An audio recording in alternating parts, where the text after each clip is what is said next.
حیوانات پہ آپ کی رحمت دیکھ لیجئے.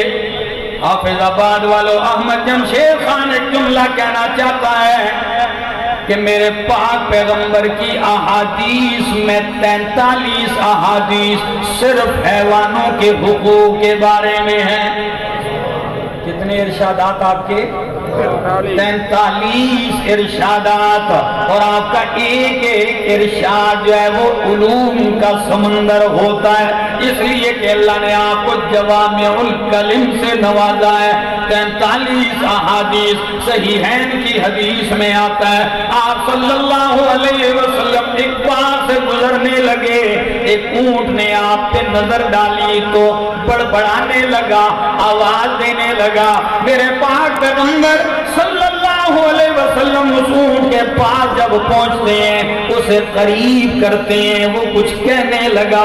اللہ کے پاک پیغمبر نے فرمایا اس کا مالک کون ہے؟ کسی نے کہا فلاں انصاری ہے. اللہ کے پاک پیغمبر نے بلایا اور بلا کے فرمایا اتقوا اللہ فی ہذہ البہائم. او میرے ساتھیو ان بے زبانوں کے بارے میں اللہ سے ڈرو. یہ اونٹ آپ کی شکایت کر رہا ہے کہ یہ مجھ پہ بوجھ زیادہ ڈالتا ہے، چارہ مجھے تھوڑا دیتا ہے. حیوان پہ اتنا ترس، اتنی رحم دلی، اتنا پیار. صرف یہی نہیں، ایک صحابی کو دیکھا ایک مسلمان بکری ذبح کر رہا ہے، بکری کو لٹایا، گھٹنا اوپر رکھا جیسے آپ ذبح کرتے ہیں، لٹا کے جیسے گھٹنا اوپر رکھا. اب گھٹنا بکری کے اوپر ہے، اس کا سر زمین پہ ہے اور آپ چھری اس وقت تیز کر. نبی پاک صلی اللہ تعالی علیہ وسلم گزرتے ہیں، نظر پڑی، فرمایا اللہ کے بندے یہ چھری پہلے سے کیوں تیز کر کے نہیں رکھی؟ کیا تو اس کو 2 مرتبہ تکلیف دینا چاہتا ہے؟ اللہ نے اگر اس کو تمہارے لیے حلال کر دیا ہے کہ ذبح کر کے حلال کر کے کھاؤ، لیکن ظلم کرنے کی تمہیں اجازت. اللہ اکبر کہ آپ اس کے سامنے چھری تیز کر رہے ہو. آپ نے اس میں بھی کتنی نرمی کا حکم دیا. اور صحیح حدیث سن لیجیے، اللہ کے پاک پیغمبر صلی اللہ علیہ وسلم کے صحابی ہیں، کہتے ہیں آپ کے ساتھ سفر پہ ہیں. نبی پاک صلی اللہ علیہ وسلم کسی ضرورت کے لیے ایک سائیڈ پہ چلے گئے، ہم انتظار میں ہیں. دریسنا ایک سرخ رنگ کی چڑیا ہے اور اس کے ساتھ اس کے 2 بچے ہیں. ہم نے چڑیا کو غافل پایا تو فوراً اس کے بچوں کو پکڑ لیا. اب چڑیا کے 2 چھوٹے چھوٹے بچے پکڑ لیے. جیسے ہی چڑیا نے دیکھا کہ اس کے بچے پکڑے گئے تو ماں ہوتی ہے. ماں کا نام چاہے عربی میں، اردو میں، پشتو میں، پنجابی میں، سرائکی میں، جس بولی میں، ماں کے لفظ کے اندر مٹھاس ہے، پیار ہے اور رحمت اور شفقت بری ہوتی ہے. ماں کا نام اور لفظ سنتے ہی بندہ ایک پیار اور ایک ٹھنڈک سی محسوس کرنے لگتا ہے. میں عادت ہے ہماری 5 بھائی ہیں، باقی مجھ سے چھوٹے ہیں.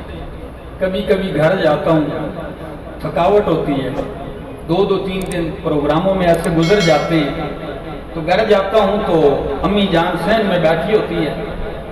تو جب بالکل چور ہوتا ہوں تو پاس جا کے فوراً اپنی اماں کے ساتھ ایسے چارپائی پہ بیٹھتا ہوں، ٹھیک ہے نا، اور پاس بیٹھ کے یوں دونوں ہاتھ کاندھے پہ ڈال دیتا ہوں اماں کے اور اپنی اماں کو ایسے قریب کرتا ہوں. اللہ کی قسم اللہ ساری تھکاوٹیں اتار دیتا. ایک ٹھنڈ پڑ جاتی ہے. میرے دوستو اگر مائیں زندہ ہیں قدر کر کے یاد رکھو، نوجوان جن سے مائیں ناراض ہیں والدین، یہاں وہ جوان اگر بیٹھا ہے تو میرے پاک پیغمبر کی سیرت سننے آیا ہے.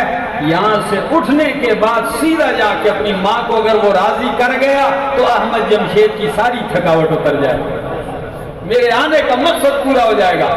تو میں بات کر رہا تھا، چڑیا کے بچوں کو اٹھایا. ماں نے جب دیکھا آخر چڑیا ہے، جان کا خطرہ اسے بھی ہے۔ صحابی رسول فرماتے ہیں چڑی اوپر اٹھتی ہے، چڑیا واپس زمین کی طرف آتی ہے، پھر اٹھتی ہے، پھر آتی ہے، بڑے اضطراب میں، بڑی پریشانی میں پڑا رہی ہے، پروں کو مار رہی ہے اور آتی ہے، کوشش کرتی ہے اپنے بچوں کو چھوڑانے کی۔ یہ ماجرا جاری ہے کہ امام کائنات محمد رسول اللہ صلی اللہ تعالی علیہ وسلم تشریف لے آتے ہیں، جب آپ یہ منظر دیکھتے ہیں فرماتے ہیں من وجہ ہذہ بولدھا، او اللہ کے بندو، اس چڑیا کو اس کے بچوں کی وجہ سے کس نے دکھی اور پریشان کر دیا؟ فرمایا ردوا الیہا ولدہا، اس کی طرف اس کے بچے واپس کر دو۔ صحابہ کرام نے بچے واپس کر دیے۔ اگر میں ایسے مثالیں دینے لگ جاؤں تو میرے پاک پیغمبر صلی اللہ علیہ وسلم کی رحمت کی بہت ساری مثالیں